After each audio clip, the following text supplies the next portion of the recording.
Hello, हाय, नमस्कार. आज आपण साधा, सोपा, तोंडी लावणारा जेवणाच्या वेळेस आपण जो 2 मिनटात बनवू शकतो असा लाल कांदा बनवणार आहोत. तर इकडे मी कांदा असा उभं चिरून घेतला आहे, जेणेकरून आपल्याला त्याला मोकळा करता येईल. आणि खूप पटकन 2 मिनटात होणारी रेसिपी आहे. आमच्याकडे रोज जेवताना काहीतरी तोंडी लावायला लागतं, मग नवीन काय बनवायचं म्हणून आज बनवला आणि म्हटलं शेअर करूयात. तर असा मी उभं कांदा कापून घेतला आहे.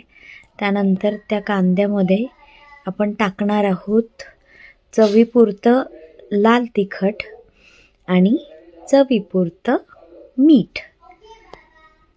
ते टाकल्यानंतर आपण त्याच्यामध्ये टाकणार आहोत लिंबू पिळून घेतल्यानंतर हा कांदा आपल्याला करायचा आहे मिक्स अँड देन युअर लाल kanda is ready to eat. Enjoy.